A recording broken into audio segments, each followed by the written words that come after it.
All right. Um, Conservation Commission, January 2024. Here we go. It's pitch dark black outside. Um, all right. For the agenda today, we're going to spend most of the time chatting about Chapter 13, and I think Reed had some other topics he wanted to chat about as well. But first, let's cover public comment. Any public comments for today? Hearing none. I assume it's just, I think I can see the owls. It's just Terry, Simon, and Reed in the room there, right? Yeah, yeah. All right, so hearing none, we'll move on to the minutes from December 20th.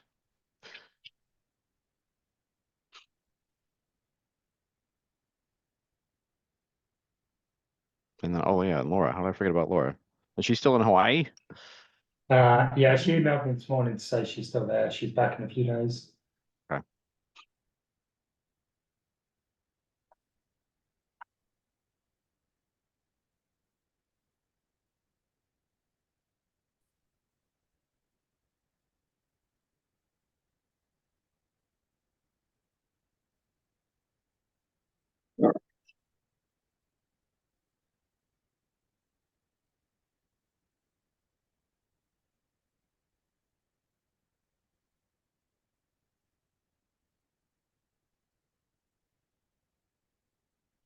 I'll move to approve the minutes.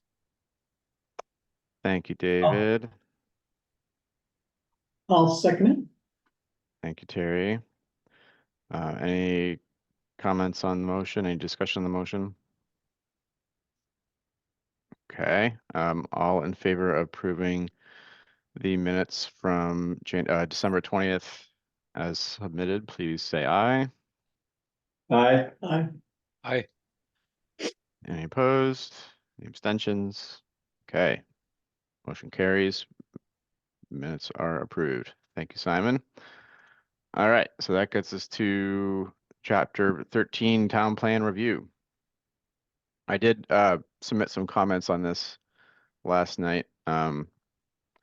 Actually, maybe I'll take the chair's prerogative here and insert an agenda item just to review the ERF conversation with the select board last night, if that's all right with you all. Anyone opposed to that? I'm interested. Okay. I should All right. Yeah. So I went to the select board last night, the public hearing on the budget. They had opened the floor for discussion. There was a couple of folks there who requested continued support for conversations around it, community center for the town and support for town organized recreation, which was great to hear and a good warm up, I guess, for me.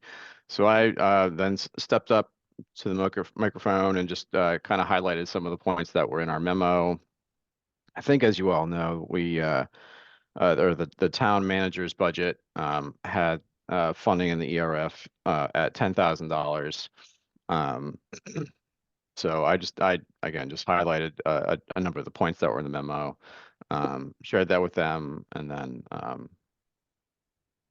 turned it over to them for questions.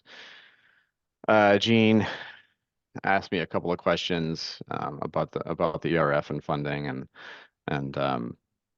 that was that for the most part. And then I don't know, Terry, maybe there's more you want to share from your perspective from the Zoom. But it was pretty quick. I spoke for about 5 minutes and was up there for about 5 minutes more, just in a little bit of dialogue with the select board. And then someone followed up after me, supporting the ERF and the requests for more support for recreation in town, organized recreation, and then I think they closed the meeting. Oh, there was someone from the energy committee as well. And then they closed the public hearing, and then they eventually got into their budget discussion. Terry McCaig offered that the select board should increase the $10,000 to $40,000 for the ERF. And that was pretty much it as far as conversation went for the ERF. It was there was no dialogue back and forth. I thought maybe there'd be a little bit of conversation about whether or not that would be enough, or even if they needed to do that much. But that was it. Terry included that as a kind of a package offer to support two new positions that the town is requesting for a human resources director and a police detective position. And then he pitched the additional $30,000 to bring the ERF allocation to $40,000 this year. And that was that. That's where it went. So I don't know. I think that's they at least sounded pretty confident that they wanted us to support it at $40,000 or supported the increase to $40,000. But unfortunately that's what I have to report. Well, it sounds And like then- if you hadn't been there, you wouldn't have gotten the 40,000. So No. it's a good thing you were there. No. So it was, I only caught the last minute. I was, I got there a little late. But the one question I did hear was from Jean, who was at the ERF event. Yep. And so maybe I missed part of that too, but the one question she asked is, do you think that if there's $800,000 in the pot, the ERF fund, that somebody might say, oh, I'm just gonna ask 800,000 for my piece of parcel of land, because it's there. And so you Right. answered that, that hasn't ever happened in the past. And usually we're working with the Vermont Land Trust and there's an assessment done. There is a process, and I explained that a little bit to the best that I could anyway to her, and that the land trust or whoever it is that's going to be holding the easement or the title, if it's an acquisition, they have a process to make sure that the price paid for that parcel is at a fair value. And I was hoping, last year, I think Jeff Fairs was there and he was a great advocate for us and he really got a conversation going, I think, with the select board. And I was hoping Mike Isham, because his family had, benefited from the, land trust for their land. I thought that might spur a conversation, but Yep. yeah, I don't, that was unfortunate. It was. Yeah, I thought, as I mentioned, I thought there would be more dialogue around it as well. And I guess But I there missed wasn't. that where Terry McCaig said we would fund you at 40,000. I must have. But that's at least, and did Eric agree, or did the town say we could find that? So I think I guess it depends on how long you stayed on, Terry. So once they closed the public hearing, they moved on to a discussion. The next agenda item was for the select board to learn about the concept of what's the TIF, the tax Yes. increment Tax increment financing. Oh, right. financing. Yeah. So they talked about that for a good half hour, and then they moved on to talking about the actual budget and ARPA funding. And that's where Terry proposed the increase for the ERF in that. So that wasn't until like, I don't know, 8:30 or so that they got to that part of the agenda. But yeah, I thought that I thought there would be some more conversation around that too, but there wasn't. It's just I think that it's just I don't know. I feel like every time I'm there for this conversation with the select board, I always hear that this is a challenging budget year. So, and I was hearing that going into this, and I was thinking, all right, well, this is, I hear that every year. But then actually listening to the conversation among the select board members and Eric, it sounds like it actually really is a challenging budget year for the town. It always is. I mean, like the electric car. Yeah, but I didn't quite follow it, but there's no increase in the grand list value, which this year, and I didn't quite understand why there was not an increase in the grand list value. That apparently is creating some hamstrings in the budget. And then the town was requesting an additional 4 positions in this year's budget, and then of course all the other increasing costs. So they were already looking at what it was. I forget what it was. Something like 7 or 8% increase before all these proposed increases in costs for the 4 new positions and the ERF appropriation. So there's I'm wondering, if there's the reason we're needing all these new positions is because the town is growing, there's more people, there's, increase this, and, the budget is $15 million, something like that. Isn't I think that's what right? yes, it is. It's So, going from 14 and change to 15.1 is what I think I heard. and I know we've talked about that, 100,000 is really a blip Yeah. in this budget, and, all the Which I information. pointed out to them. Yeah, right, sorry. That I point missed went that. unheard. Right. Yeah, what point, we're, asking for 1%, Right. is that right? Less Yeah. than 1%, yeah. Did we Yeah. figure out, I missed that part, how much per No, 5. household it would cost to fund this? Yeah, Simon worked with, what was it, the town assessor's office, Simon, and they figured out that $150,000 $150,000 ERF allocation would mean about $20 per average household then the town works with the average household value is $300,000. So that's what the yeah, and I spoke with the select board about that too, that, okay, so you're looking at $20 per average household here in town. Last year, the ERF allocation was 50,000. So really it's like $15 a household increase, $5 a tax payment to have these trails and maintain these, these open spaces here in town in the future. And yeah. Well, I wonder if, maybe it's time to go to another tactic and say 1% on taxes or something, have another method, because it seems really like the select board is not on board with supporting the ERF. Yeah, and that's what I was thinking about too, Terry. I was listening to the rest of the conversation is for next year's approach, what are some things that we can do differently? Maybe we just go to the select board in September and somehow and have a conversation with them, like, all right, select board members, what information do you need to have, or what do you need to hear from us to justify supporting the Conservation Commission's ask for the ERF in the next budget cycle? What is it? What data do we need to share with you to show you the value of investing in the ERF? Maybe we consider pitching it as a dues payment. They didn't bat an eye at all the dues payments that were proposed in the budget, to the Winooski Valley Park District or any of the other groups that we paid dues to. So maybe we use some language in the memo that this should be considered a dues to the town. Yeah, Reed, go ahead.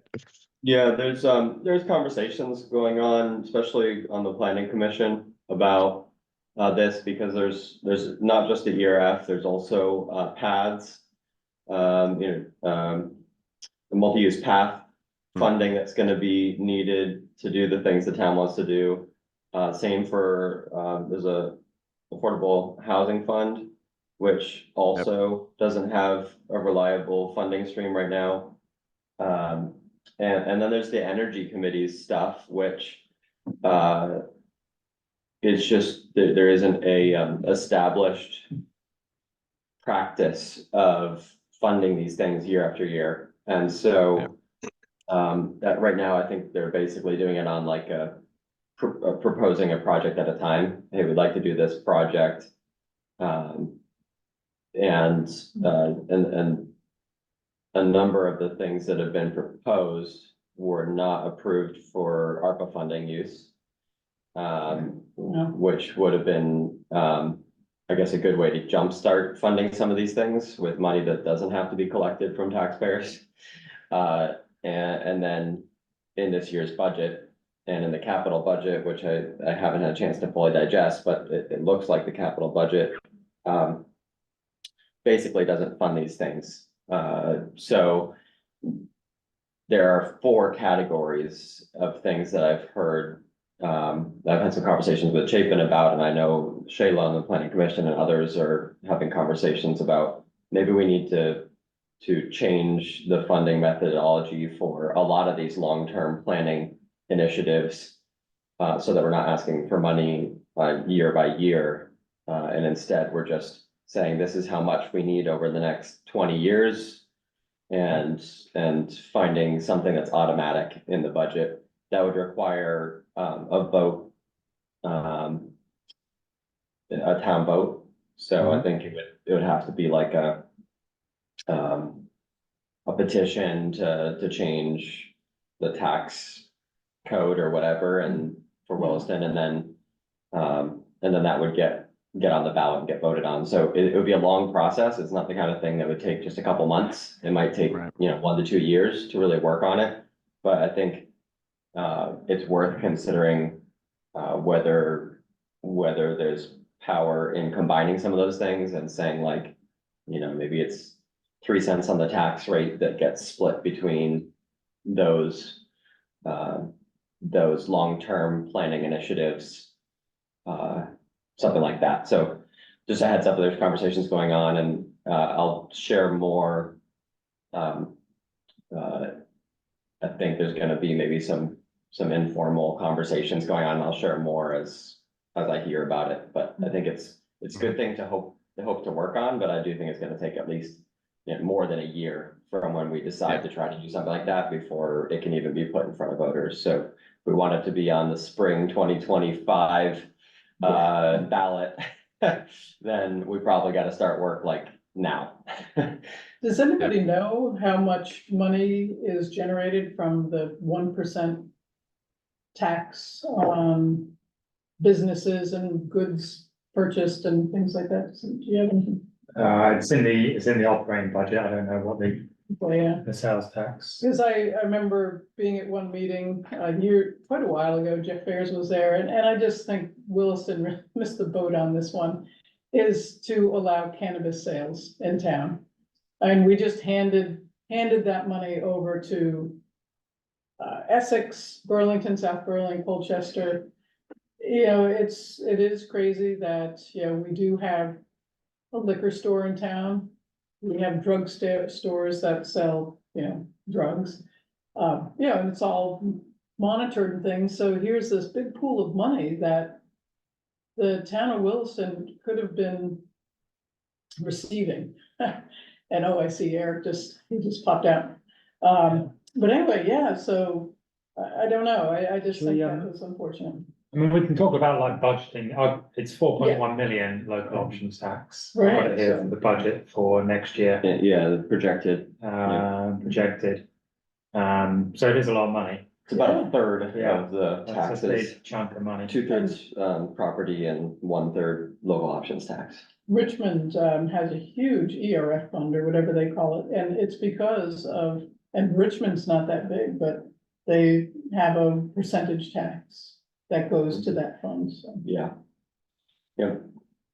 I really think that's the direction to go. On the topic of the ERF, I don't know if you can still hear Eric, but on the topic of the ERF, I've been talking with Jason Starr from the Observer, and I've put together a few photographs and images with some captions to a draft of what might go into the Observer. He said he doesn't have time right now to do a full interview and article, but he would like to do something similar to what was done for obviously Minnehaha this past year, which is like a series of photos in the Observer with lengthy captions that kind of tell a story.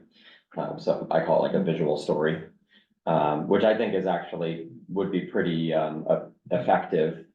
And it was helpful to hear what happened last night at the select board, because I think there's some edits that we might want to do, light edits to it. But one of the things I would like to include, I'm looking for feedback, is I'd like to include the chart that we put in our memo showing the funding trend as one of the visuals to go with the story. So I just wanted to see if there's any feedback on any concerns about doing that.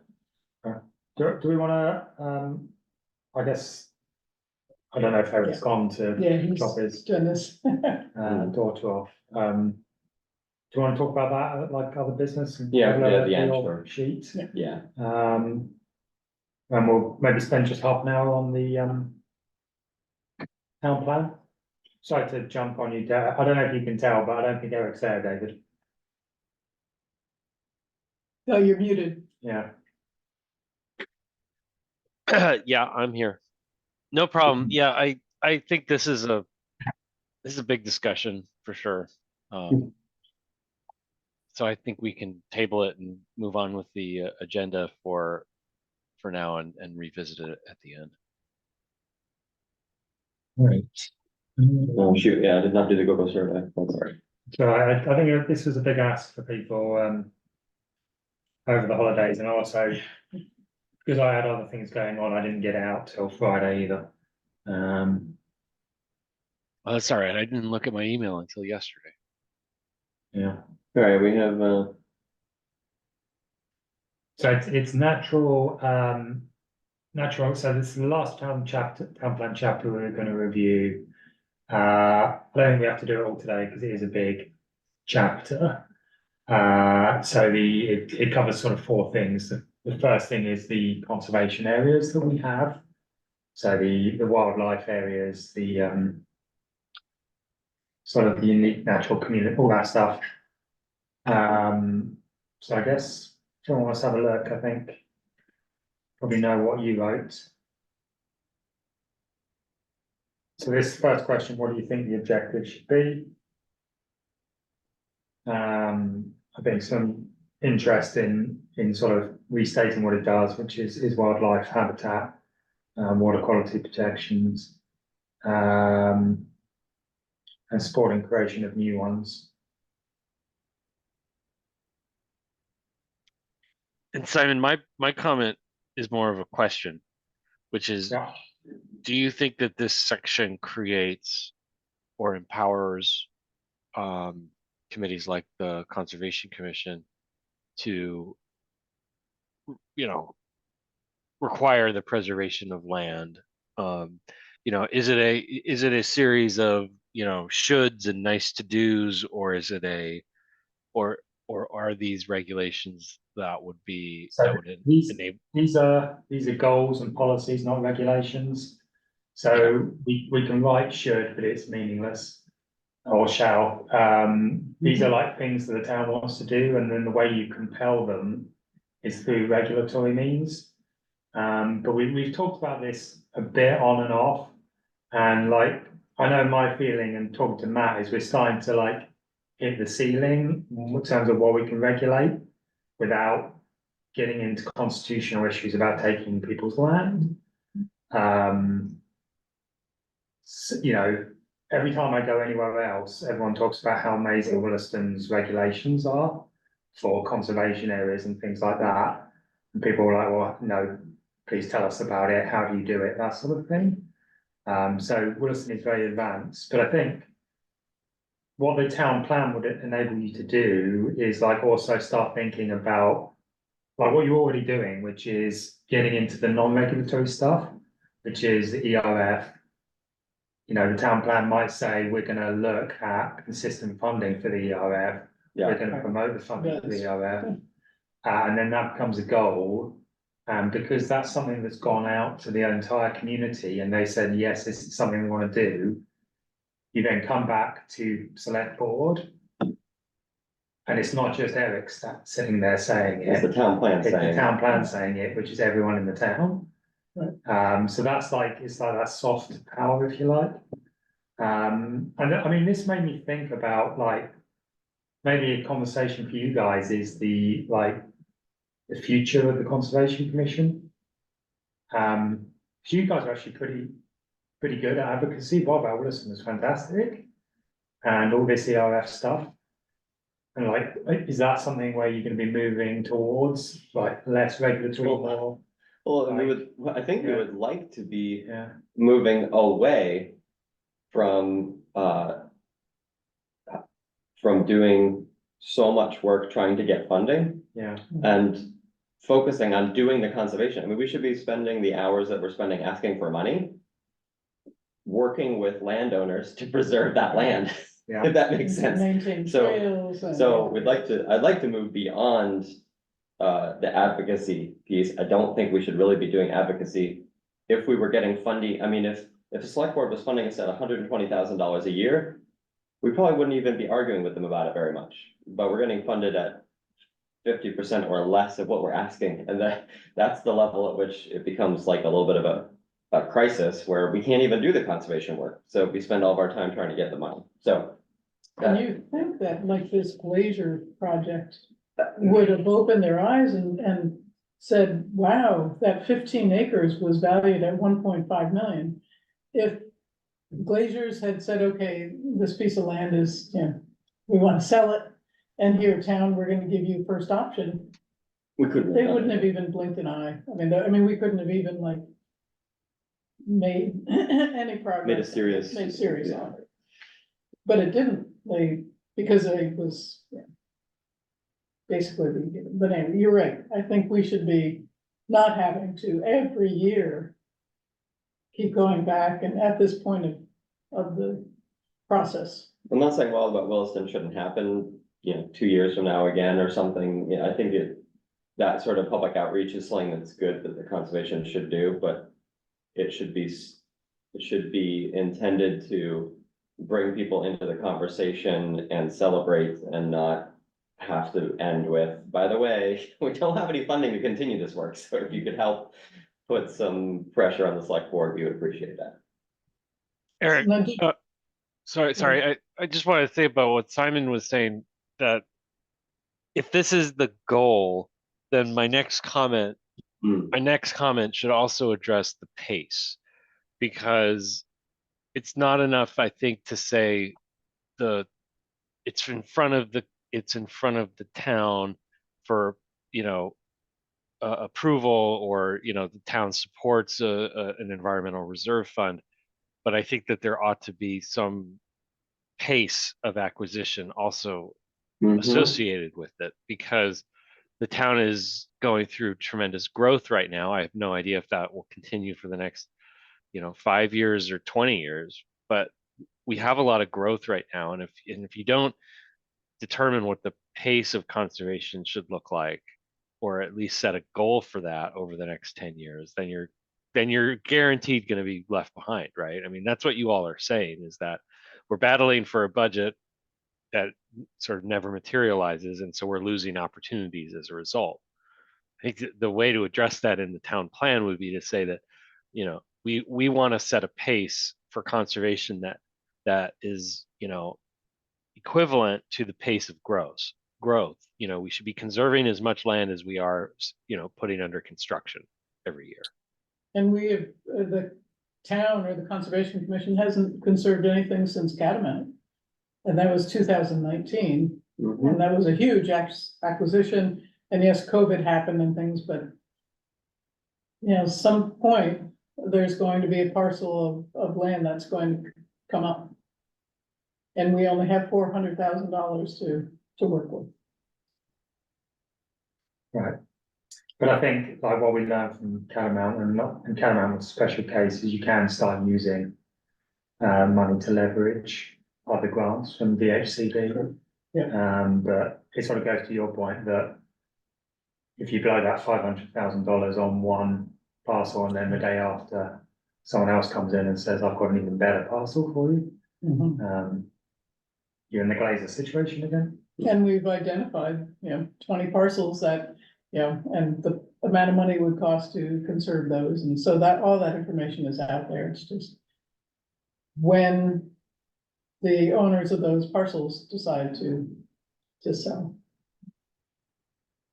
So what is the process for, we've been having these discussions all summer and fall, or I can't remember how long, but what would the Conservation Commission be asked of? Like, will we have an opportunity to provide like red line edits to the town plan to make the kind of suggestions that we're talking about here this morning? Well, I was gonna just summarize all your points. It feels like a lot, but I think I know when we sit down, when I sit down, there's gonna be quite a few distinct themes that can probably be distilled from the various comments that we've got, taken from the minutes and the spreadsheets. So the idea is that staff start looking at drafting the intro sections. And then the planning commission is gonna have task force to work on each chapter. And sort of develop them. And then obviously you guys will be consulted on the relevant chapters. I think the phrase redlining makes me cautious because I don't think that's what we're gonna do. I think we're gonna talk about like what the policy should be saying rather than finagling every single word in it. Because I think that'll be a more productive use of the time.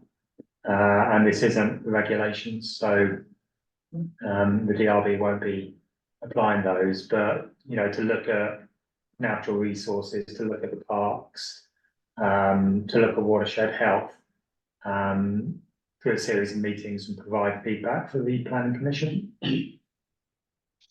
What is staff's time frame for doing the, when you say, when I say red line, I just mean edits to the existing town plan. So if you're not doing it in red line, We're not doing that. That plan goes away and we start from scratch. okay. Oh, we're not just editing.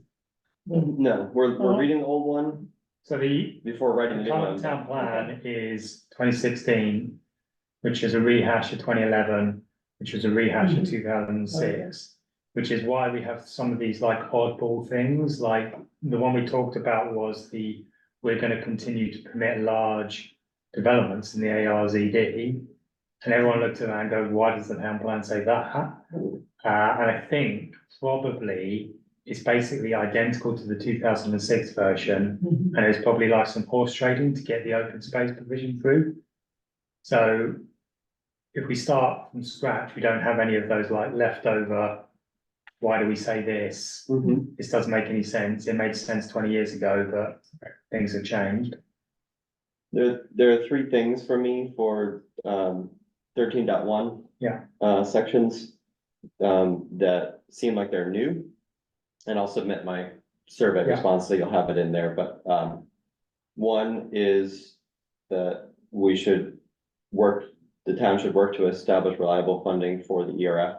2, we should target 30% of land conserved by 2050 in support of state, federal, and international goals. And 3, we should explore how to integrate climate resiliency into priorities for land conservation and management. Those are the things that to me feel like they're new, that wouldn't have been discussed in prior town plans. So I guess just so I can understand how this process works, we're giving feedback on the 2016. Yeah. And the staff is going to take that, and all the different other committees have been commenting to the planning commission, maybe DRB, energy, everybody's been. Yeah, I mean, the DRB aren't really Right, going to that's comment. true, they don't. The HAC have started looking, or the HDAC as they're now known, have started looking at it, and looking at the planning commission and started looking at it, and it's a good starting point to figure out what we want to do. And so over the next few months, we're going to start writing them, and then we pull in the task force for like a couple of planning commission members to inform that. So maybe early summer, we might be in a position. So we'll see this again. We'll see what you've written, what staff has written. We'll be able to comment on that. Yeah, and so I mean, a while ago I talked about the structure wasn't set, but it's probably going to have the same structure as the current plan. So you'll probably have the same chapters for various reasons. And Some will of the the public, sections have changed. so will the public have any say in this, and be involved in this process, or is it? So the public have given us a lot of feedback, like over the fall. Our meetings are open to the public and published on Front Porch Forum, as are the planning commissions. People are invited to attend and Which provide they don't, feedback. but yeah. Same as the The planning Same as commission the will select have, board. the planning commission is the one who transmits the town plan draft to the select board Yeah. for approval, right? So there'll be some sort of announcement that it's being, you know, on the agendas, that it's being prepared by the planning commission. Right, And then the select board will have to take it up in a meeting, so it'll be on the select board agenda if somebody wants. many meetings, I think. Yeah, they're gonna have to go, kind of like Yeah. we're going section by section, they're gonna Yeah. have to go slowly through it, because it takes a long time. Now, how does all the work we did a year or two ago with Jens, Mhm. with all the significant wildlife habitat and? Well, I think the how does that idea fit was that in? we'd have those on our maps for the town plan, and then one of the first bylaw amendments we do would be to adopt those. Okay, because we've So it's done a ready lot to of, go, right, yeah. this work for around this chapter Yeah. with him and, you know, with all that. It sort of feels like that stuff's already in place, but it's not until, yeah, so the map has to go in the town plan. And then as one part of our like set of maps as a town, and then, And that has and to then be the accepted and approved. right, Yeah, and then we can amend the bylaw to say, hey, you know that map in the town plan? Now, the bylaw says that you must do this or that based on the map. Yeah. Okay. Yeah. Yeah. You know, as with regard to what we've achieved, what did everybody say about Yeah, there's that? a lot, I mean, we've already talked about, you did a huge amount of work on significant wildlife habitat. Yeah, Um, management plans, we were pretty on top Yeah. of yeah. last few years. The wetlands continue to be protected. Mhm. Development review, I think we actually got Yeah. better at our development review feedback. In terms of like being more consistent and being more clear in our language to the DRB. I feel like that's something we worked on over the last couple of years. Yeah, no, it's great, particularly for things like, you know, watershed protection buffers where, you know, you can sit in a pre-app meeting now and say, I know exactly what the conservation commission is going to say. Yeah, exactly. I know exactly what It's they're gonna say. predictable, yeah. So you might as well just do it now. Yeah. Hey, I wrote in there that, you know, maybe through the old town plan was a lot about education and reaching out to landowners and things like that, which I don't feel we do. I mean, the ERF, Wild About Williston, Yeah. that was a great, you know. First one in reach a while where we really done that. Yeah, it's great. And I think like, you know, the follow-up could be the outreach that you talked about, like, we've got this money now, let's find someone who's open to us spending it on them. Right, and Um, show that, because yeah. maybe the select board's saying, oh, you know, they haven't conserved anything since 2019, so, you know, Mm, there must, you know, it must not be. But I was thinking that maybe, I wrote in there about the observer, the energy committee has the green page or whatever it's called. And, yeah, maybe the conservation commission can use the observer as a way to reach out to the public to explain current use or development, you know, purchasing development rights and things like that, because a lot of people might not even understand how that whole thing works. So, I wanna read what else is on here before I. so that might be a way for people, you know, there was 50 people that came to the event, that was great, but there's 10,000 people in town. You know, Mm, so, My question kind of speaks to this, Terry, which is, I appreciate what you said, Simon, about how with the right policies in place, you can go through a permit process and know exactly what the Conservation Commission will say, so you might as well do it now. Like it's an important statement, but I think to get to what Reed is saying about if we ought to have a goal of protecting 30% land, you have to be a proactive force in the community. You can't just wait for the permitting process to say, okay, well, we know what the Conservation Commission is going to say, and you got to put this here and this there and put aside this.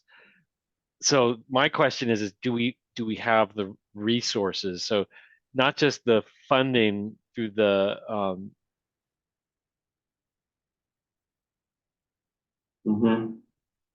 Oops, did he in the freeze out? Oh, community. you froze up. Oh, sorry. Yeah. We heard not just the funding and then you paused.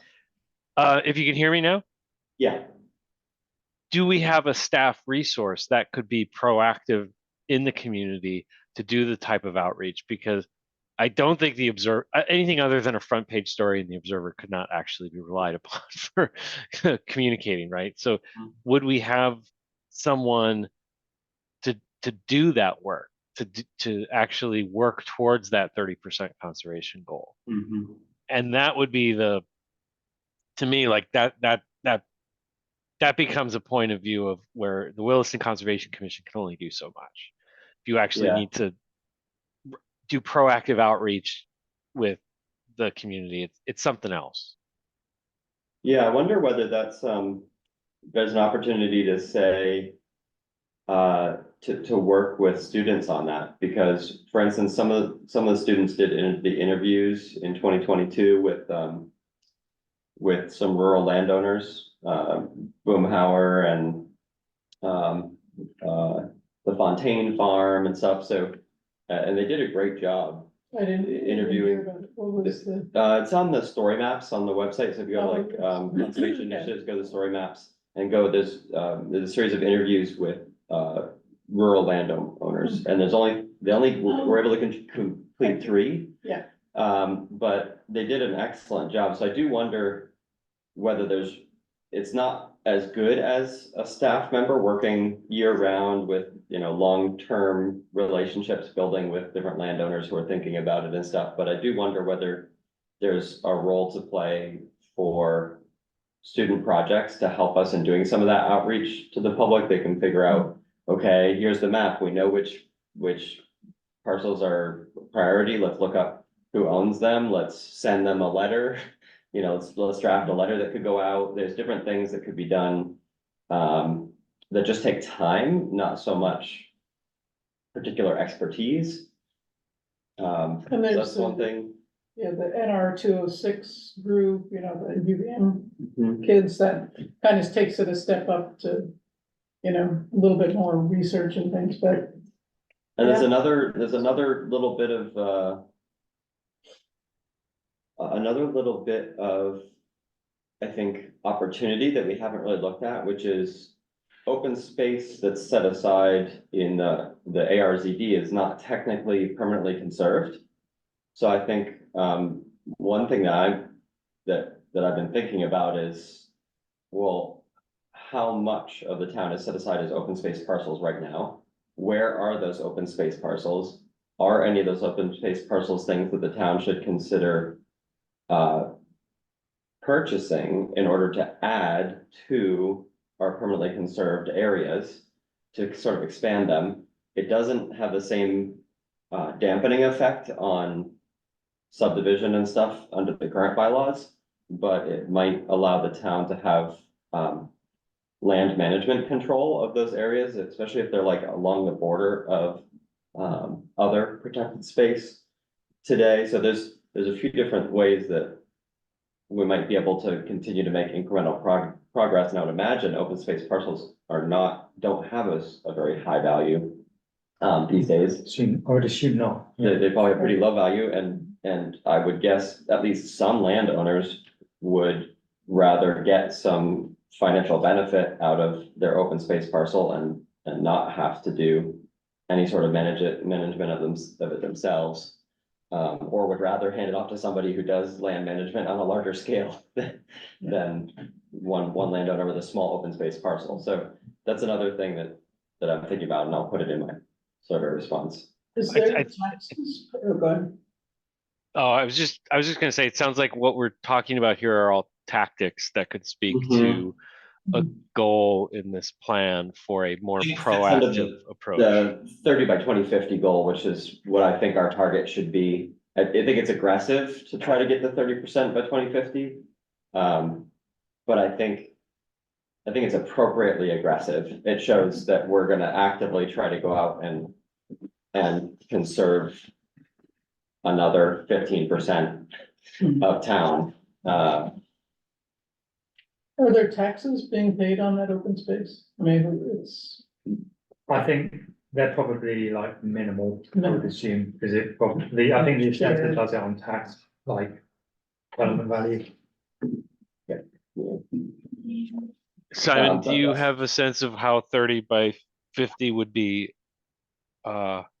received in an initial draft of chapter 13? Well, 30 by 50, I think would be received pretty well. That's what we're talking about now, is it? 30 That's by what 50? yeah, we've talked about 30%, and when we did the ERF, like calculation of the top 20 parcels would get us to 30%, and how much money is that? And then we did 150,000 over how many years? Let me remember. It was. So yeah, the RF's been going for like 23 years. We've conserved I should know, 16%. or so. Yeah, Yeah, so, you know, we'd have to up the pace slightly, but it's not. it's not outrageous. unachievable. Yeah, Yeah. So we'll have to go back and see if 2050 is the right length of time based on the 150,000 that we're asking for on a yearly basis. So I can't remember how many years huh? We're not getting. Yeah. Which we're not getting, Right. but, so what we're talking about, Eric, that you missed is, we were talking about, so Dave was asking like, all right, are we putting in here like tactics, or are we putting in here goals, or what are we doing? And we talked about, we're putting in goals, and then the tactics we figure out during the period of time for the next town plan. And so one of the goals that I was proposing is 30% by 2050, actually having that in here. So that it's not, and also having in, seeking to establish a reliable funding stream for the ERF that's not, Yeah. whatever it's called, discretionary funding. Yeah. I caught that part of it. And then, They blew up over my house. yeah, and so then I think, Oops. so then we're talking about, is it reasonable to try for 30 by 2050? And David was pointing out that if we're gonna really push for it, it seems like we need to be proactive, and we either need staff time to do outreach, or we need some way to proactively go out to landowners and say, hey, would you be interested in finding a pathway for your parcel to become permanently conserved? If yes, then let's start a conversation and see what does it work now? Does it work down this path or that path? I think that we need, there is support from the community. I think that's what we're missing, sort of in this key. We have our support as this small group of committee.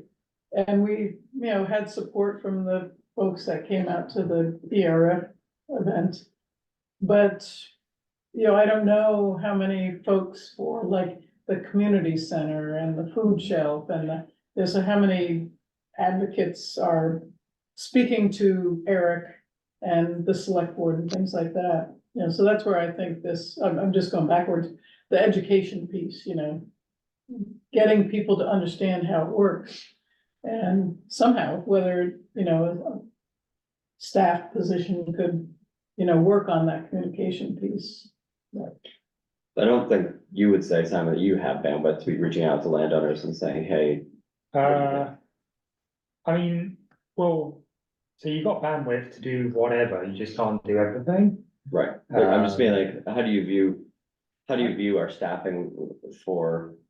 I think there are other priorities in the town that would come first before having another person planning, or another half person, is my gut, I think. It was really hard to get Melinda in as. But I do think it, it would be, there was a lot that a staff person could do, and outreach does consume, it feels like it shouldn't, but it just does take a lot of time. Yeah. And you need to think things through carefully. I mean, I remember talking to the assistant town manager at South Burlington, who said one time they wrote to like every landowner in South Burlington saying, hey, we'd be interested in selling the land. And he said no one called them back apart from like 6 people got their attorneys to send them letters. So you just have to do it carefully. Right. Is what I mean. You have to be careful and measured and friendly. and things like that. Mhm. And I get it, like if someone wrote me a letter saying, can I buy your house? Mhm. Yeah, Yeah, we get those all Yeah. the time, Yeah, little postcards. Yeah. Are you Mhm. free? But I think it would be good to start off with the education piece. And I know the Observer is not the best, use. I mean, from Porch Forum, look what the 6-story building, generated a lot of conversation. So, somehow get that conversation started, the ERF event was the beginning, but instead of just going to somebody cold and saying, we want to buy your land. yeah, I mean, they did a lot of outreach at the community centre and a lot of people now mention it, and a lot of people who are not on like, are not like front porch forum warriors or, Right. Mhm. they're just regular residents of Williston mention it now. Right. Yeah, How is, so the community center thing, there is someone from the town staff who is coordinating those meetings and things? I think, Eric manager's Wells office. is running it out Oh, there, yes. it's been a long-standing town goal. So they got funding to appoint a firm to do all the outreach for them, and also an architecture practice to start looking at space Right. planning. And for it, so they sort of went all in on that. Yeah, I was wondering, would it be legitimate to use a small amount of ERF funds to hire Yeah. a firm to do outreach? I was just thinking that too, yeah. Probably not. Yeah, I'm guessing not. Is there, the Conservation Commission has a budget, but it's not very much. Yeah, Probably wouldn't get very far. Yeah, I would say, to that end, there might be grants out there that we could apply for from the state or wherever that, could support an outreach effort like that. Hmm. It just seems crazy that we're trying to scheme up all these ways to, get some money from the town to conserve this land. Meanwhile, we're trying to find ways to take money from different places to convince them that we Mhm. need this money. And all the energy that we're spending, we were talking about this earlier, is that, trying to figure out how to get funding for us to do the goals that we've been charged with. Yeah. Yeah, we're spending a lot of time, I mean, Reed spent an enormous amount of time around that event and, others too, but You're at the select board? yeah, you're at the select board and, it just seems crazy that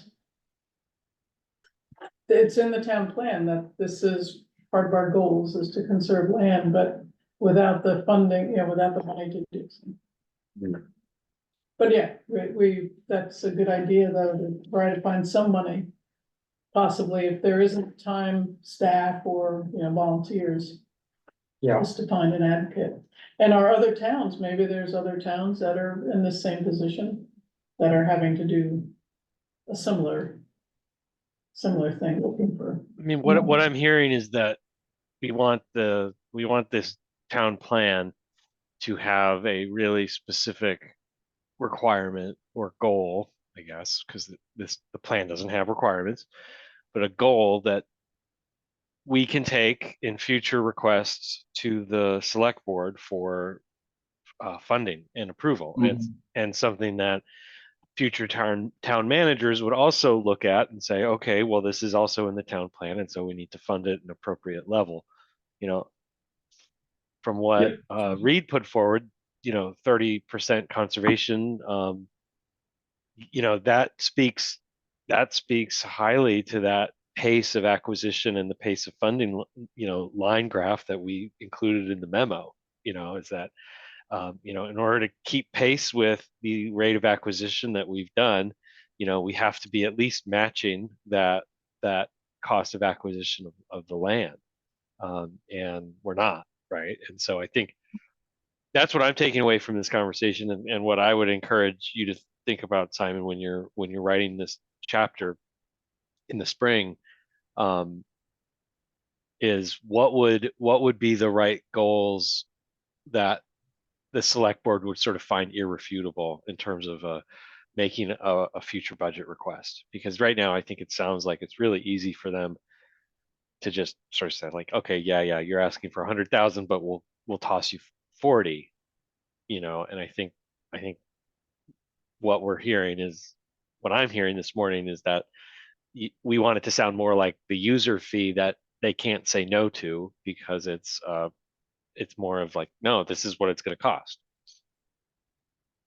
And then to do it proactively rather than reactively through the permitting process. Exactly. But we need to get them to buy into that. Yeah, that's right, that's how, and I thought, the memo that we sent, all the work that, the graph showing how the funding is way off with the, cost of the parcels, and I think that nothing's come up lately, so it's not front and center, like there hasn't been a parcel that we've been, It hasn't looking been at. a project that we had to say, no, sorry, we don't Right. have enough money here. Right. Would Maybe that's- Glazer have actually qualified for ERF? I know that we've asked that question Yeah, before. it's listed, I don't know what number it is, but it's Like listed. 18 or something, I think. Yeah, it's in the highest category of priority parcels on our map. And it's one of the few in the RZD that I think it might be the only one in the RZD. that qualifies that highly. So it was basically our top priority that's not outside of the RZD.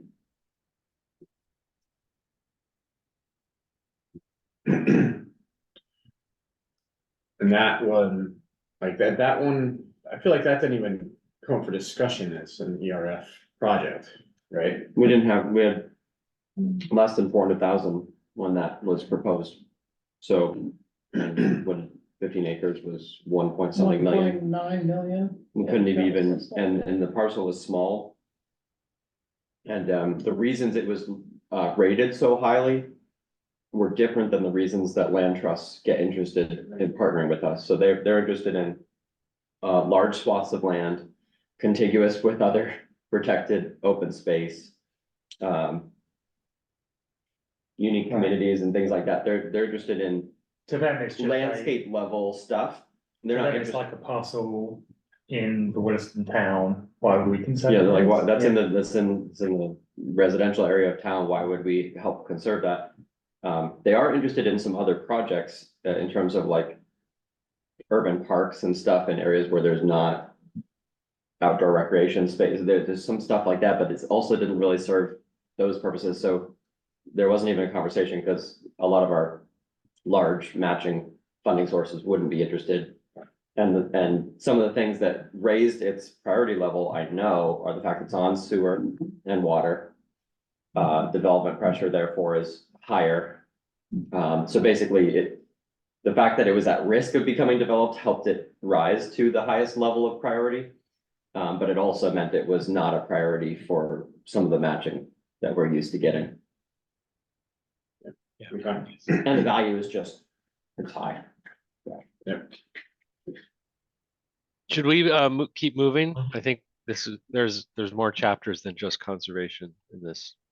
There's only one other thing in that section, which is TDR, which I think we've decided transfer of development rights we're not really pursuing, because we don't have good areas of town to transfer, to create that incentive to transfer development rights, and nobody's wanting to do it. Yeah, so I think in like 15 years before the Tap Corners form-based code was adopted, I think it happened about Yeah. once. Right. But there is another little aspect of that, which is purchase of development rights. And that could be another tactic to increase our percentage of preserved land. If we don't necessarily have to purchase the land, we can maybe purchase the development rights from some land. Conservation easement, Yeah, basically get a conservation. like, I guess, Cycles or Mhm. Johnston. That's a more cost-effective way for us to get more acreage, but only certain landowners will be interested in that. The right situation has to be there. Yeah, they have to, I think they basically have to be interested in keeping the land, or whether that's for their own, Using the land. you know, if you're quite wealthy and you like hunting on your own land, then maybe you'd be interested. Or if you're a farmer. But I didn't see purchase of development rights listed, at least at the I think naming it of, might be worth calling it out just as a specific tool that we have, because it is more cost effective and. it might fit under this- 1319, which Yeah. is the, utilize ERF and other non-regulatory strategies. It just might be a bullet point or, item Yeah. that should go under there to maximize the ERF funds we do have by pursuing purchase of development rights in addition to outright purchase of land. And again, a lot of folks might not know that's even possible. They might think it's either selling it completely and losing that land and not being able to retain.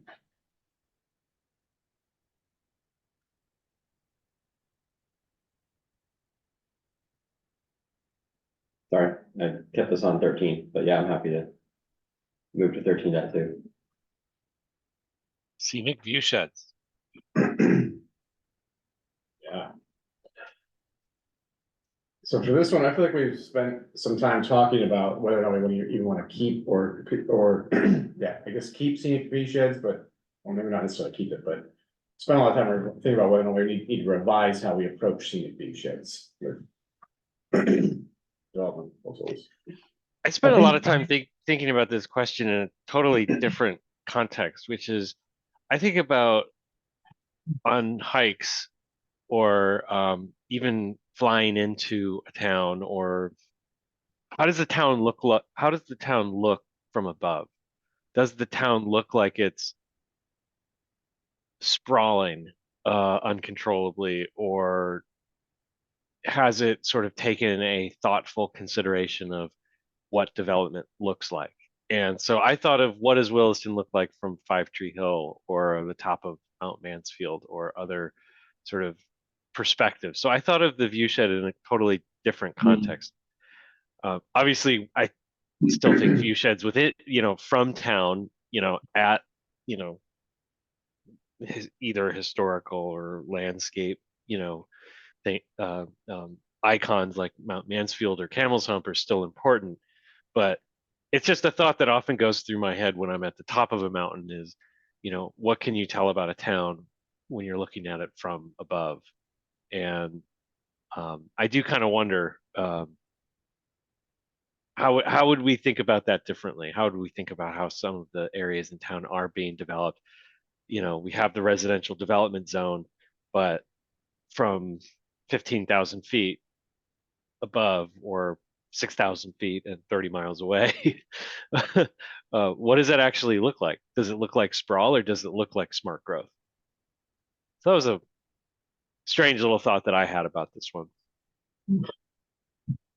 I know, I remember this is just, one time I was talking with someone who was visiting Williston.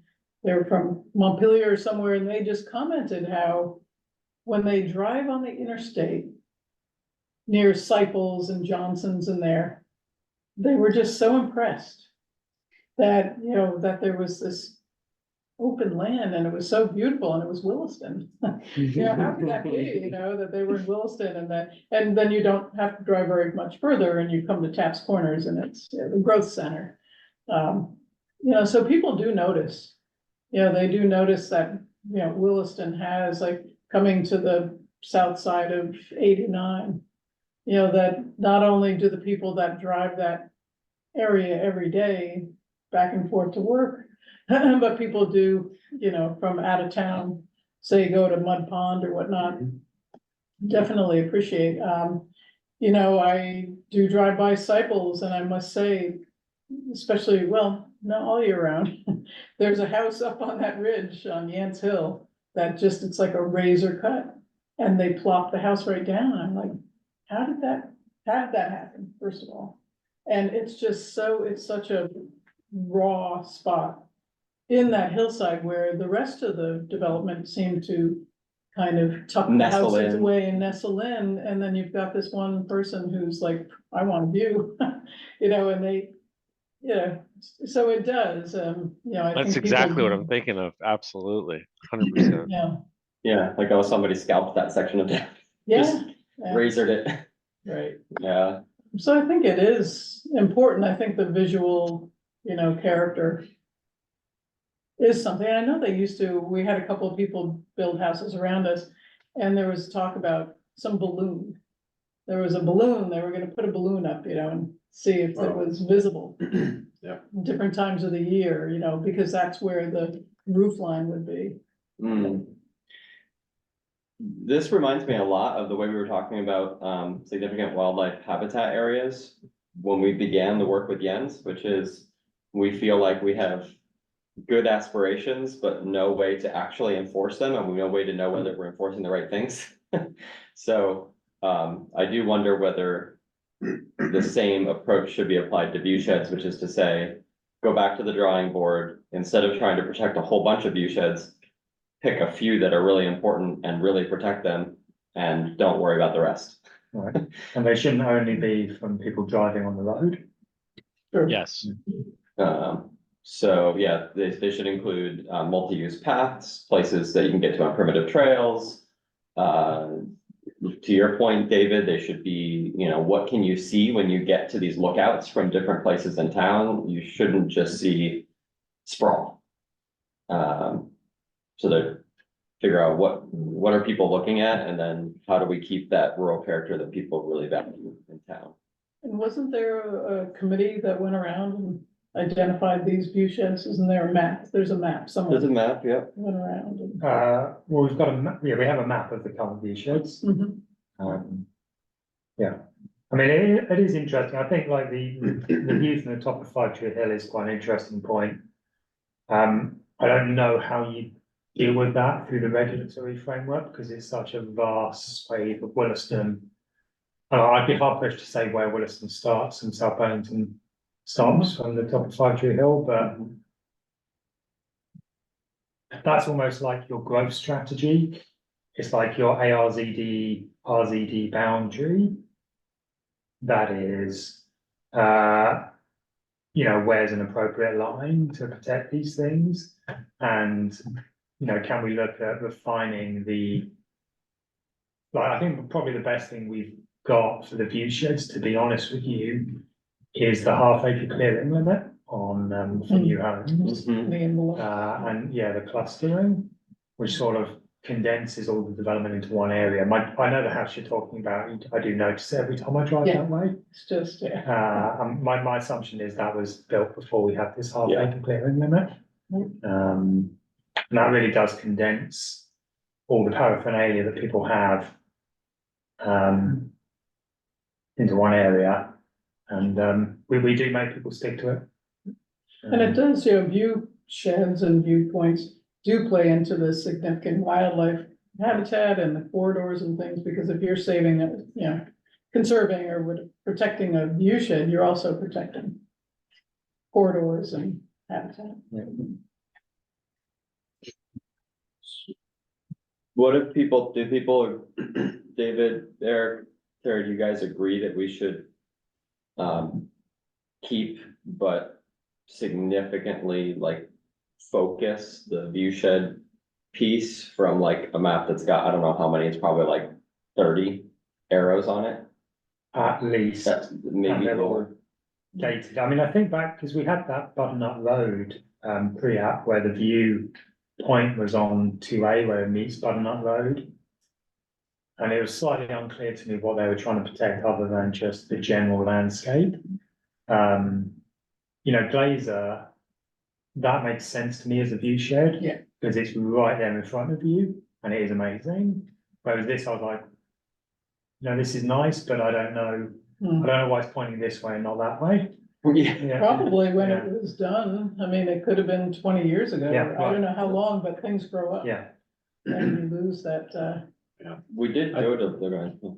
I was just say, I think, it might help, Simon, if you can flip over to the town plan, and 13.2, the end of I guess right above 13.2.1. I've just been looking at that section. Where it says, so talks about some view sheds have recently been subdivided. Blah, blah, blah, and scenic properties that currently have no formal protection from incompatible uses include, and then if you scroll down, Yeah. there's these two bullets here, which I think describe exactly what we were just talking about, these areas of town. That don't have any protections, at least according to what we have written in the town here in the plan anyway, but are important from a scenic viewshed perspective. And maybe that's where we should need to focus our effort in this part of the chapter is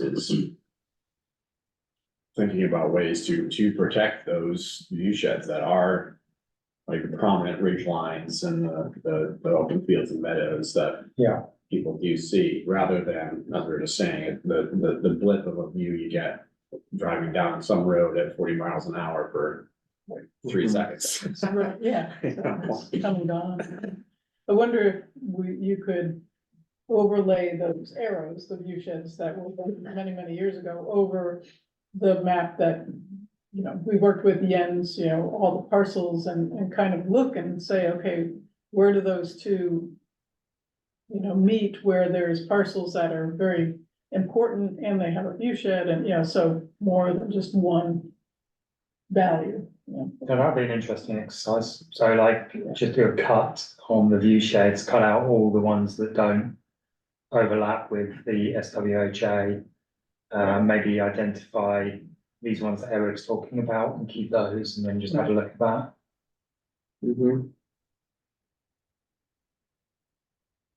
I think that So I'm would not be- hearing anybody saying that, view shed shouldn't be part of the town plan. It sounds like there's interest Like in, everyone's saying they should be cut, they should be in a They should. refined way, yeah. to concentrate on what's important. Mhm. Yeah, I mean, it's like you said, it's the story of SWHA was that they just threw every single thing they could think of back in 2009 into it. And the outcome was that if everything's important, then Nothing is important. Yeah, Yeah, that's just, Yeah. you can't pick out. Were you I gonna say think in some something? ways, this is it's how many people would actually interact with the result of the town plan. If you know what I'm saying, which is that you don't need to even know the town has a plan in order to be impacted by the outcome of this one, because you're driving, hiking, walking through town and you know, how does the town look? And I think that if you can still see the mountains around you, then you still feel like you're in a rural setting, even if you're in the development zone. And all around and back to the Glacier parcel, even before Glacier was proposing this, you know, in 2019, when, you know, Matt took over and put that thing in the front porch forum, oh my God. I mean, people went crazy because they were potentially gonna lose that view. Losing the look and feel Look and that feel. draws people. to us. Yeah. Exactly. And there were, and just this 2050 event. brought You hear out it a lot more there, yep. Comments about how important the rural feel and the views and things of Williston were to the townspeople. Mhm. I think Everybody that- wants to be right on the edge. They want to be able to see and interact with the rural setting, but have the amenities and the convenience of a semi-urban setting. Urban is a hard word, I think, for Willistonians, like, oh, it feels like skyscrapers, but like something that's more like an urban setting also brings certain value and convenience and, Yeah. yeah, and housing, which much needed housing. So. All right, Should we move on?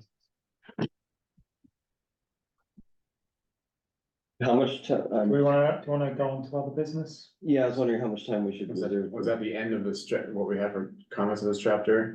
No, but I'd always envisage this taking 2 meetings. Oh, okay. And I think I just wanted to, don't know if you wanna, I can share your thing, Reed, hold on. Yeah, sure.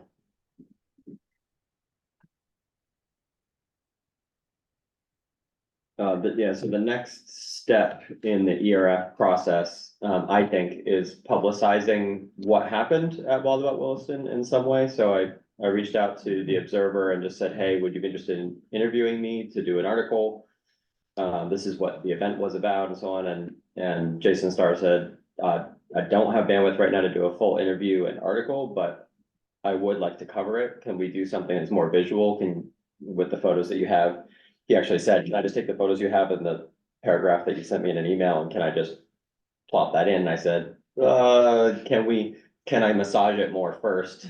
Maybe pull out the photos because he wasn't there, so he doesn't know what was important or who the people are and stuff. So I tried to just basically tell the story of Wild About Williston in like 200 words or 300 words. So I put in a few photographs. So the first one is at the beginning of the event. So this is the language that I put with it. So it shows a nice view of the crowd. Doesn't even show the standing room only, but just read that for a second and then let me know if you have any feedback on that section.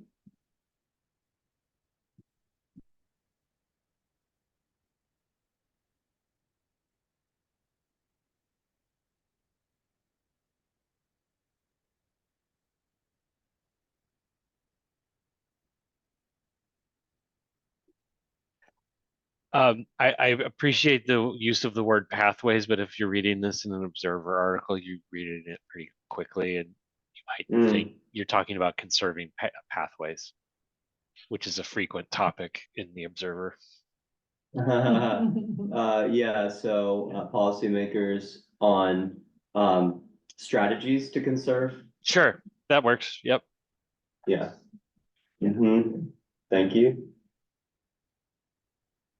I wanted to make sure to slip in the $2 in value for every $1 expended, because that's something that I think, yeah, so there's certain things, right, that connect with the public versus certain things that connect with, if you're talking to the select board and the planning commission and people who are involved in planning in the town, I feel like different things need to stand out. So when it comes to the public, I think $2 in value for every $1 expended is a really important piece. Now, I listed 12% here because I think the that's what we had in our memo from last year, and we haven't done anything in terms of conservation since then. So I think anything above 12% has been conserved without the use of the ERF, if I'm not mistaken.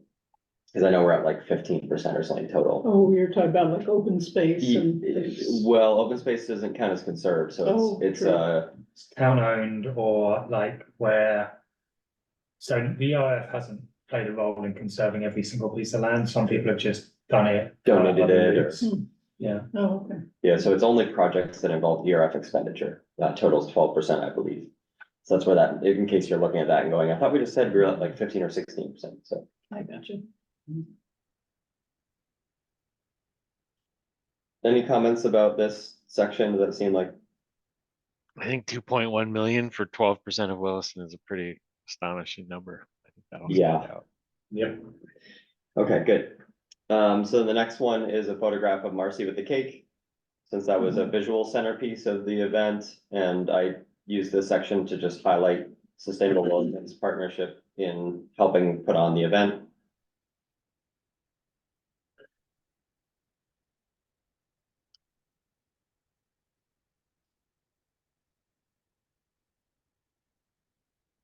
Thank you. Yeah.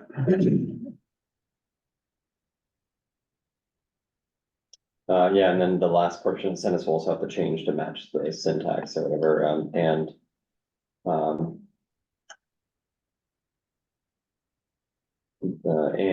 something about, and we don't have to keep the taking the sapling, home. That was, I don't know how important that is, for people.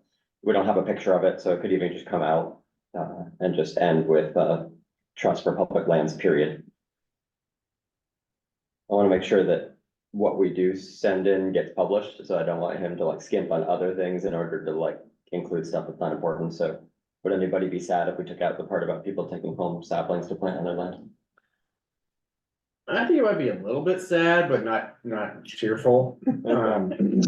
I think I like it in that it just kind of speaks to that, opportunity people had to take away something tangible from the event. But if it's a matter of you know, losing that whole piece fit into the paper, then, yeah. Yeah, okay, maybe it needs to say, and. Um. And we're offered a tree sapling to plant on their land. Something like that. Okay, I think we can go to the next one. So the next one is our wonderful Simon. And I like that it captured this slide, because this slide, I think, was one of your most your strongest arguments, Simon, which was that we have to have a long-term strategy, and it gets you things that you can't get by accident. So it has that nice big title, Crosstown Trail, on there. It's got arrows. I felt like this was really engaging. So here I highlighted that main point. Yep. And I included view shed, so beautiful views, precious wild places, and interconnected primitive trail network. Is there anything else that people think was an important takeaway from this that I missed? No, it's good. Okay. And then the last one is the one that I think maybe needs the most eyes on it. So I just took that chart out of our document and put it in here. It seems as though it didn't require more explanation than the key there, the legend, but I there's a think paragraph. you're either gonna spend the time to figure it out or you're not, Yeah, to be honest with you. yeah. It's not that complicated, but It's also not it the does take a easiest. bit of, It's something that- yeah. Is there an explanation about why 2019 so high? It wasn't because the select board. Yeah, offered us more. and we could add a sentence, at risk of it being too much for him to want to include, in the paper, we could add a sentence that says, you know, if you're wondering about the anomaly in 2019, that was, special, a special case or whatever, that was special funding allocated, for the catamount purchase. I think there's a benefit in keeping it succinct. Okay, And I think, like, to me, it's the yellow line that, yes, I mean, it's the yellow and green line. Yes. that show That's what's most happening. important. Yeah, I just, would people look at that and say, well, gosh, they got 250,000. Why are they well, screaming? the other thing we crying could do is down? put a label on hopefully the, they'll talk about it. Maybe they Yeah, can put a that's front true. porch forum post. right, exactly. Yeah, Yeah, or True. we could put a little call out overlaid that just points at it and says, catamount purchase. Yeah, Or something maybe like just put an that, asterisk there and just catamount purchase. And So, I can look at what, I wanna make sure it doesn't detract from the overall visual, so let me play with it and see whether I can include that. I wish there was a way to make that line somehow just point out that the money was given right to the town. So they were reimbursed, town was reimbursed for the money they spent, so it wasn't. Yeah, it was fronting some funds, Reed, I would not suggest that you add another call out on the graph Yeah, itself. it's busy. It's Okay, busy. so too busy, Yeah. yeah. Okay. I guess people can ask, people Yeah. can. Alright, ask let's look why. at the text below it. Yeah, I Simon. think if you were gonna do anything, it would be the text below and you would just call out 2019 includes the catamount purchase, given in part Some of by, it should go first. Yeah. right, like trust for public land, et cetera. Yeah, I think it's already kind of long. Yep. There's a couple things in here. It's borderline advocacy, like would this Yep. be like a letter to the editor versus an actual story? I think, author's prerogative, you can write it the way that you want. If I were a newspaper editor, I can see a couple spots where I would. I intentionally erred on that side of it so that you guys could draw it back to where you're comfortable with. So yeah, that's where I thought it was right on the edge.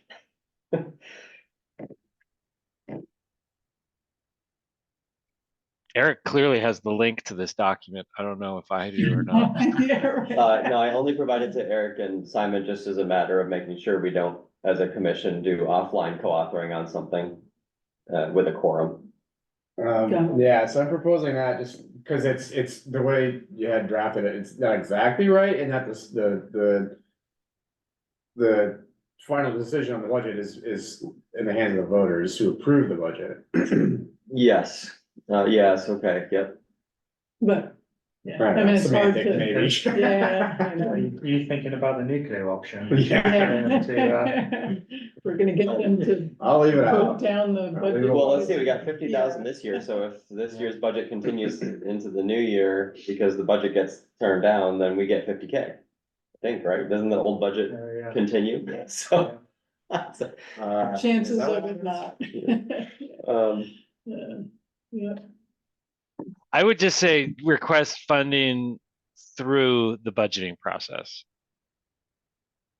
You know, Okay. like the select board doesn't make the final decision, really. I mean, the town does the yes or no vote. So I hear what you're saying. Yeah. But if I- you wanted to streamline it, you could just say, you know, we request that funding, you know, through the budget process and we get denied. Yeah. Okay, Yeah. so something like, just tell me what this looks like. So each year the WCC requests funding as part of the select board's budgeting process based on the town's conservation goals, period. So this is what it would look like. If I wanted to keep the mention of the town's conservation goals, because I wanted to, Sure. in a very short way, say that the funding that is requested is not just picked out of the air, it's based on some sort of planning methodology. Without getting wordy and writing it all out. Sure. Yeah. I like that. I think, yeah, I like the way you just rewrote it. So now the next sentence, while it was accurate until about Right. 8 o'clock last night. Well, Yeah. so, did Eric say, okay, I'll update it in the, That was his charge from the select. okay, all right, so it might, maybe it needs to be changed to say. The current draft budget, which is being finalized with the select board over the next 6 months, reflects The 40,000 budget of- discussed on January 2nd Right. includes. That's a good, yeah, it's probably good to clarify that, because that budget's gonna change again next week. Yep. Maybe not necessarily with context with, and maybe not necessarily with the ERF, but. Maybe that,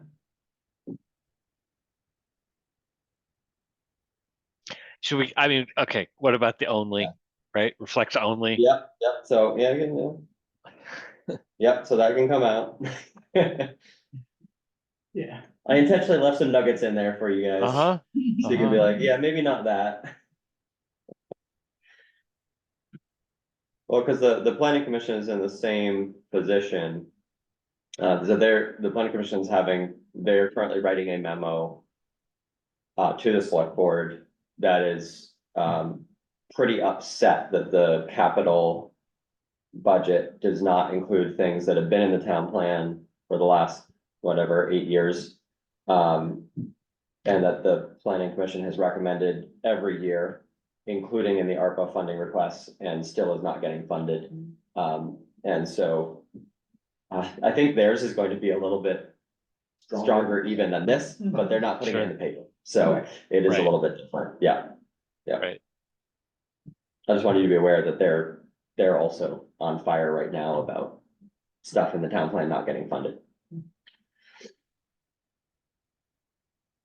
Good. Does anybody know when the next, Well, I don't know if it's a hearing, but they're gonna talk about the budget again next week. next week? Is Okay. it next week? Next week, Yeah. not 2 weeks. So they're having. No, I'm special- pretty sure I heard them say next week. During this time of year, they try to meet weekly. I looked at the schedule from last year and they met 3 times in January, twice in February. And then it got quiet over the summer and then they meet more again in the Yeah. fall. January 9th. January 9th and 16th. I don't know if that will Including- include a budget hearing or not, but that is when the. Okay, so the next, select board meetings are scheduled for January 9th and 16th. That sound good? Yeah, yeah, so this, I'm just thinking about when this would be published, Right. today's already Yeah. Wednesday, so it's not gonna be in tomorrow's edition. That would be in the following one. So it would be too late for the ninth. Right. You good, okay. Yeah, and Jason trims stuff like that all the time. Yeah, I can leave it in and he can, I mean, maybe he's like, oh yeah, I had a gap in it. I can drop this in, but I would like to send it to him today. With And your they- support. A lot of, people can go watch the Zoom and they can, even though it's after, they can say, oh, I'm gonna see what was said on the 9th and watch the recording. That's true. Reed, I'll be interested what the planning commission is interested wants to send, because I just did a couple keyword searches of what's in the budget and it's like, come on. Yeah, there's Yeah. there's a lot, like that whole ARPA memo that we talked about in the fall. Like I don't even see it. Well, Yeah. the stuff that was requested pretty much didn't get, by planning commission and conservation commission, pretty much didn't get anything. All the things that got in there were for, like, public works, police, fire, like the department head requests, those are the things that got in, so. Where is that budget? I don't see it. It's like 3 links into the budget website, Eric. It's pretty buried, but it's in If when you you get to- Google Williston, Vermont budget, you'll get Yeah. to the budget page that has everything. it's just town Williston, Vermont, US /budget, and then the fiscal year 2025 manager's draft operating budget complete. Thank you. Okay, so, with the suggested changes, which I will go in and accept, folks are good if I, send this to Jason Starr and see if he'll include it Sure. Yeah, that's ASAP, good. so Yeah. people can attend. Yeah. Yep, Yes. okay. I don't think we need a vote for that, just wanted feedback. You're good with that, Eric? Yep, that's fine with me. I got the ball jars back too, Reed. Thanks. Yes, yeah, my dad dropped them off. Cool. All right, anything else on the agenda for today that we need to discuss? The Allenbrook Boardwalk, Oh yeah, I Oh, just yeah. wanted to show you some pictures of the it's a problem, Allenbrook Boardwalk. Yeah. and it's brand new. I jogged by there, a day or two after that last big storm, saw that yellow police tape and.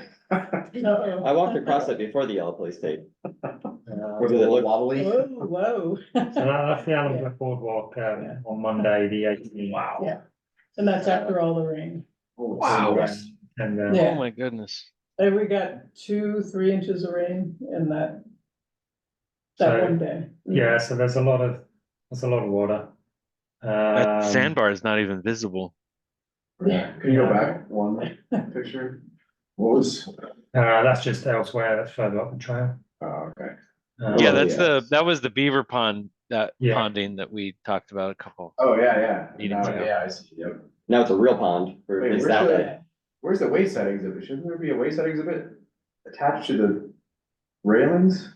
Or is it It's still there. hidden there? Yeah. Okay. Yeah, it's just, Oh, there it is. So this is like, I can't, Oh, is that missing leg?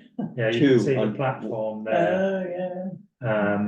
Essentially what's happened is, because there's a new channel, which you can see coming through here, which has been formed. I don't want to blame it on the beavers, because, Poor they're just beavers. doing what beavers the, do. the evolution of the brook has sent a new channel this direction.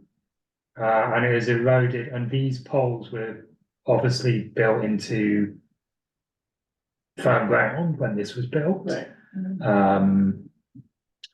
Now there's a channel which has eroded the land in the channel. These 2 posts have fallen away. And others are not secure. There's others that have moved, you know, you can see that they're not straight anymore. Because you can see how much erosion at the far side of this photo. So the first And, couple poles going down there, they're no longer surrounded by soil. Yeah. Yeah. So Winooski Valley Park District put some Oh, I was wondering who did the Okay. emergency fix. spots in it, which is good. Do they Uh, manage this section? Is this? No. No, we you just You hired them, hired yeah. You know, I sent them an email saying, guessing you guys have got a lot on at the moment, but any chance you can come down and sort this out for us? Because they built that, right? No, they didn't. Oh, they didn't build it. Oh, No, that's we- right. It was a contractor. Yeah, we hired it out. So it's not gonna fall down anytime soon. So is the tape still up there or can people pass? Yeah, so this is not an engineered solution. This is this is like I guess you call it, Stopgap. someone who knows what they're doing on trails solution. Yeah. So, I mean, it's probably okay, but it's not engineered. I asked the engineering team who designed the bridge further down. They've been out to have a look at it, and we're gonna go and meet next week with them and Timber and Stone to figure out a potential solution. Something I wasn't quite aware of is the poles in that section are older than the boardwalk, so they just redecked the poles. Oh, okay. And then they built the new bridge over the Allen Brook further down where it crosses.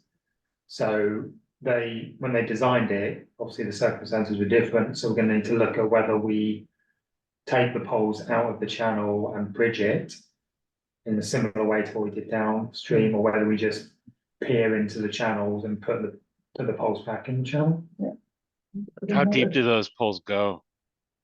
I don't think it's particularly deep. I don't know, to be honest with you. I don't think they're that deep, given that they came out within that channel. But I mean, that channel's a good 3 to 4 feet deeper than the previous height of the land. So what did it look like January 10th and 11th? Did the Allen Brook go up that much? You Was mean it- December? No, July, I'm sorry. Oh, Yeah, I said July, This- July. okay. This, as far as I'm aware, this wasn't as bad. So this is just all from December, Yeah. pretty much, yeah.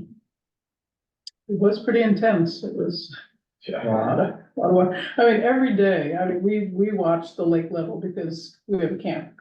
And of course, you're watching, obviously, but it is going down. We're not having any significant rain added to all these tributaries and things. But that doesn't help. I mean, it's, Right, I mean, it's already done, the yeah. lake, I see the lake most days and it's higher than, I'm sure you do, Eric. Yeah, So, flood stage almost, yeah. I mean, it's higher than I've seen it in my 4 years here. 40%. But this time of year. Yeah. Yeah. But there is, and it's getting colder, thank goodness. I mean, this is just, so hopefully we won't see anything like this till spring. Yeah. So at least, Simon, is the engineered solution something that the town wants to schedule for this year? I would like to, yeah. Yeah, so right now it's lake's at 98.7 Wow. feet and change, which is it's a foot below flood stage. The USGS just adjusted the flood stage. It used to be 100 feet. For those of you who are paying attention, now it's 99.5. was that why it changed? Okay. Yeah. How much difference could 0.5 feet make? You No, know? it does. 6 inches, and it's amazing how much a difference 6 inches can make. Over the entire lake, yeah. Yeah. But yeah, it was impressive to see how quickly the lake went up from that storm too. And it doesn't go down very fast, No, even though there's no added precipitation. It's like an Yeah, inch. it's been floating there. Yeah, it looks like it just cleared 99 feet above sea level after a day or so after that storm, but it was just, like slowly been coming down. It takes a while to move all that water out of the Richelieu Yeah. River, into the Richelieu River. Anybody been on any back roads lately? It is full on mud season and we Oh, I bottomed out in Yeah. Waterbury on our Christmas bird count. Going up this one road and we couldn't stop. Mm. Just had to keep going. Mud got packed up in there, so it's really, it was pretty bad. And there Yeah, is, I the mean, road I usually take the kids up to the mountain on at Smugs, totally impassable, just forget Right, it. Just, so, Mountain, was that Mountain Valley Road or something? no, Iron Gate Road.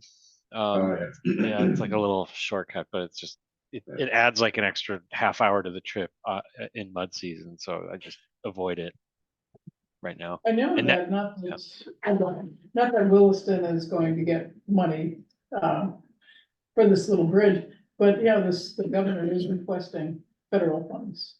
Yeah. For repair, and I mean, a lot of it is roads and bridges and things like that, so. As much as I love to keep talking about flooding and the lake, we do have one other item on the other business part of the agenda here around prioritization of treatment of Right, invasives this on is- town land. Not that important, so next week Ethan Tapper is gonna ask for some stewardship funds for the Catamount Community Forest to develop an invasives implementation plan. The reason being, at the moment, we're just sort of doing it in an ad hoc, well, not an ad hoc way, Ethan knows what he's talking about, but there's no real, like, thought through strategy, like this is the areas we're gonna prioritize. Sorry, did you say, so I heard you say Catamount, and then I thought I heard you say town-wide. Yes. Yeah, so Okay. that's what he's gonna ask for. Okay, Just So, for cat, Just Catamount. okay. We want to So ask for. we're gonna, but I guess they're probably gonna be okay with that, we'll see what they say. The they in this case is the The Catamount committee? Committee. Yeah.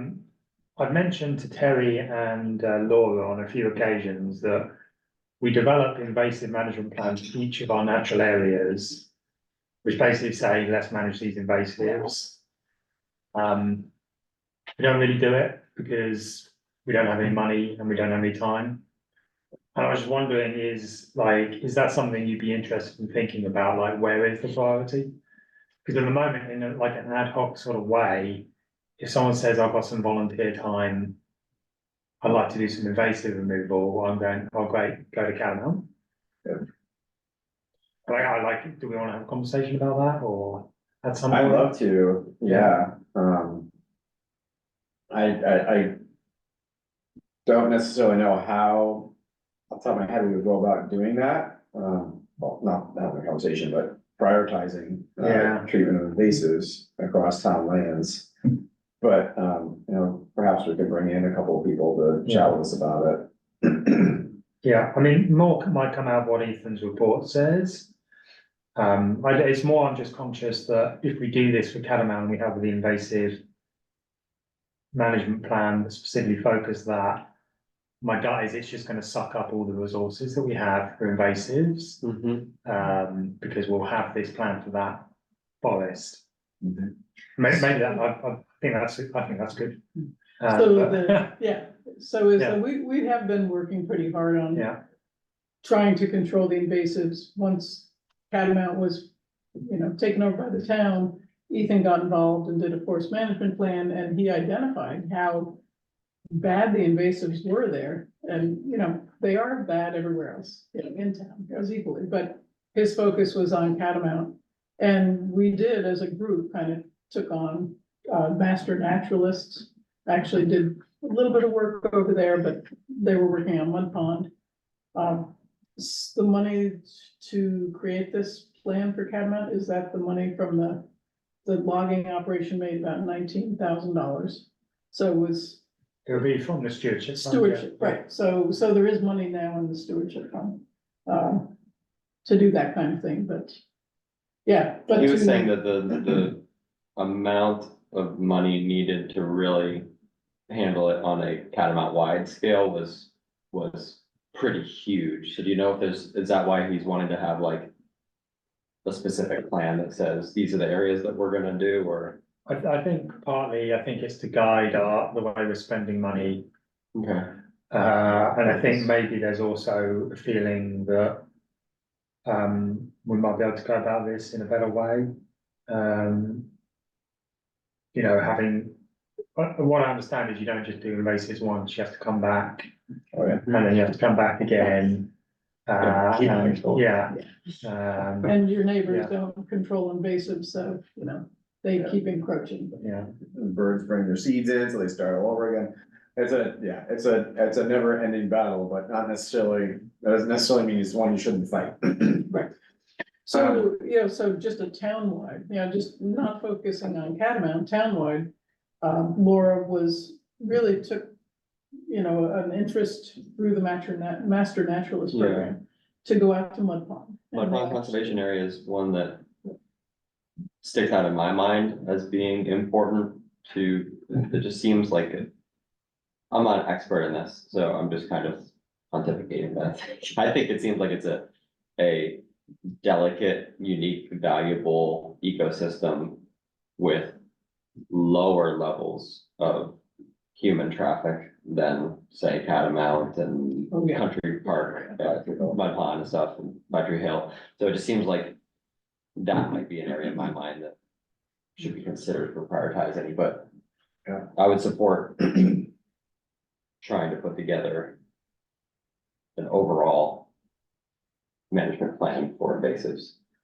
Yeah, I mean, we've got management plans. I was just thinking, like, it's almost like some sort of prioritization just to guide. Like how, when opportunities come up, if the scouts say, let's go out of law and do some work, Mhm. Simon, where should they go? We want to have options, not so everything. I sort of generally tend to say Catamount, but this year we did do some at Mud Pond. Yeah. And Suckerbrook, didn't you do garlic mustard? Oh, okay. I think That was- Suckerbrook is staying out of my head too. I feel like we did, I don't know that we did, maybe we did management, but I know that we did some sort of a survey of invasives at least part of it at Suckerbrook a few years ago.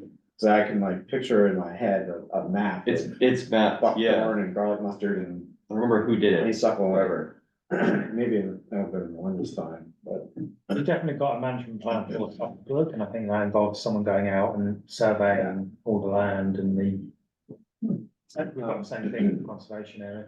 You just need somebody to implement it and Yeah, get it going, and like that's- maybe Master Naturalist can be reinvigorated and say, hey, here's an opportunity.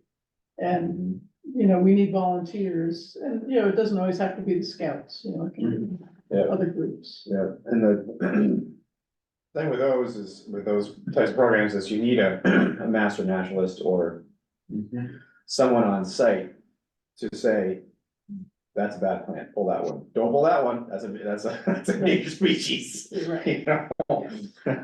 Yeah. Or, a little training, this is buckthorn, this is garlic mustard, this is honeysuckle, barberry, those are the four that you need to really look for. So I went out and helped at Delta Park a couple of weeks ago with the Winooski Valley District, and so there was a whole group of folks there, and they had the weed wrenches and everything, and they had somebody the previous week, a group that had come, and they went through and I thought this was very effective, spray paint. Just went out, had someone who Painted the knew walls. what was, invasives, spray painted. By the time we got there, there were no leaves left, Yeah. which is challenging if you're trying to, But the stems are marked and, Yeah. so we were able to actually work pretty quickly. Just, So are you looking, Simon, for us to tell you right now which ones? Not particularly, I just thought I'd raise it if anyone had any strong opinions, one way or the other. I mean, I think the Catamount, my gut tells me they're gonna go for this proposal. We'll see what they say. Okay. and this would be, so just for Catamount, this is, Yeah. I know I don't like to separate out the rest of the town from Catamount, but so Ethan is thinking of hiring this guy Bob, does invasive treatments, but he also will go out and identify and do work up a management plan. Okay. And maybe that's not what we want to do for the rest of the town. Maybe we can get the master naturalist group involved in that again. So, Yeah, I think that would be a really good conversation to continue forward. We should start by, maybe we can get Ethan in and hear about what he's thinking about for Catamount. And then maybe in subsequent meetings or in that meeting, we can talk about approaches that we might want to take for maybe trying to do some management, invasive species management, this summer, either with coordinated volunteer days or whatever else, other opportunities present themselves. I'd like You to would- put in a plug for the less known and less visited parcels as well.